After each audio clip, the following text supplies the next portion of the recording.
What if I told you $8,000 a month sounds like winning the lottery until you actually run the numbers over 20 years?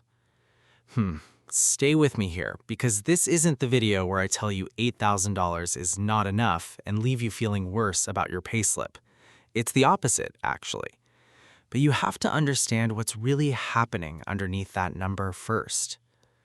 Picture a typical earner in Singapore, mid-30s, engineer or maybe in tech or finance. Salary finally crosses $8,000 a month after years of promotions and job switches. There's relief, maybe even a small celebration.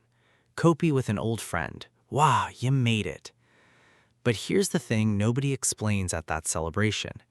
The number on your payslip is not the number that determines your future. It's just the starting point of a much longer story. Right, so let's break down what $8,000 actually looks like once CPF takes its share. For someone in their 30s, CPF contribution rates pull out a meaningful chunk before you even see the money.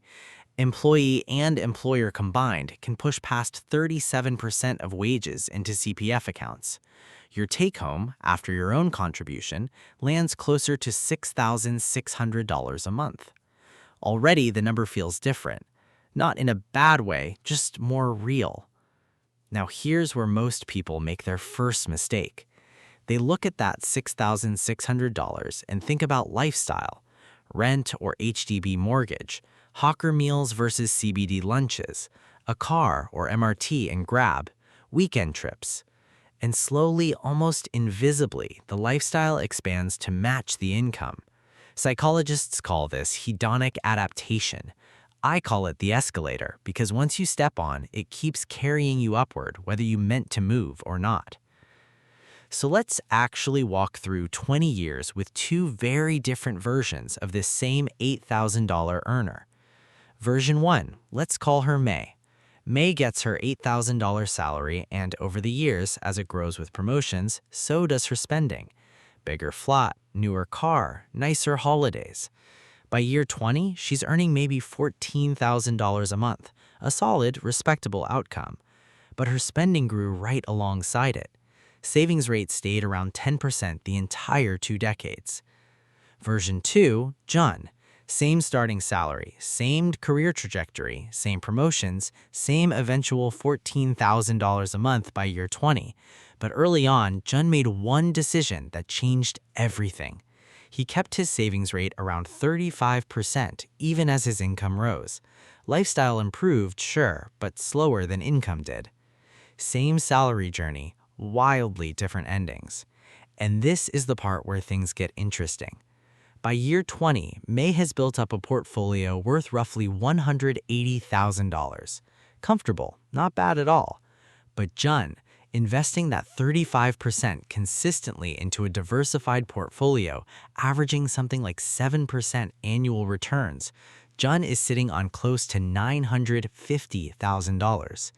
Nearly $1 million from the exact same paycheck. Let that sink in for a second. The difference wasn't the salary. It was never the salary. It was the gap between what came in and what stayed in, invested, compounding, quietly working in the background while both of them lived their lives, went to work, complained about MRT delays, and ate their chicken rice at the hawker center. This is what compounding actually looks like in real life, not a straight line. For the first 8, maybe 10 years, Jun's portfolio barely feels different from May's. It's slow, almost disappointing if you're impatient. But somewhere around year 12, 13, something shifts. The growth stops being about what you put in and starts being about what your money is already earning on its own. It's like a snowball rolling downhill, small and unremarkable at first, then suddenly picking up size faster than you expected. So what does $8,000 a month actually buy you after 20 years? That's really the wrong question. The better question is, what does the gap between $8,000 and your spending buy you after 20 years? Because that gap, invested consistently, can be worth more than your entire salary growth combined. Now, I know what some of you are thinking. Okay, but what about CPF? Doesn't that already handle retirement for me? Fair question. CPF is powerful. Ordinary account, special account, the interest rates are genuinely solid, and by retirement age, many Singaporeans will have a meaningful CPF life payout waiting. But CPF alone was never designed to fund the lifestyle most people picture themselves at 55. It's a floor, not a ceiling.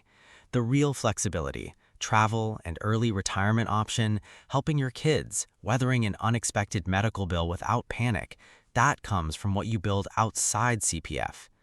And here's where most people misunderstand the whole picture. They think building wealth on a single income means sacrifice, eating instant noodles, never going out, saying no to every hawker center treat. But look at June's story again.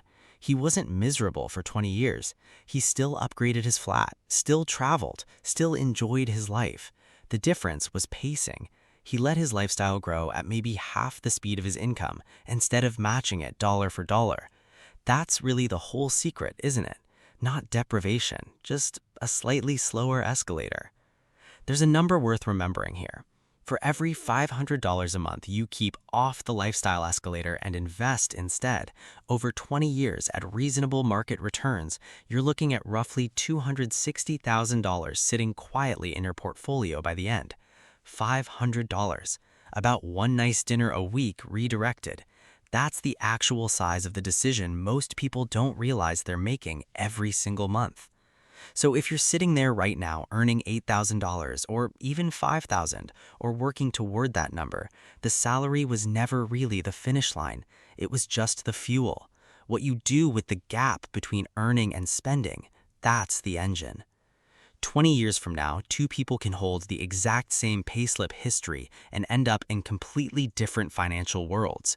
The difference won't show up on LinkedIn. It won't show up in the car they drive today. It'll show up quietly in a number they see when they finally check their portfolio. One version surprised by how little changed, the other surprised by how much. The choice about which version you become isn't made in some dramatic moment. It's made this month and next month. Coffee in hand, payslip in your account, deciding, even by a small amount, to let your money start working before your lifestyle catches up to it.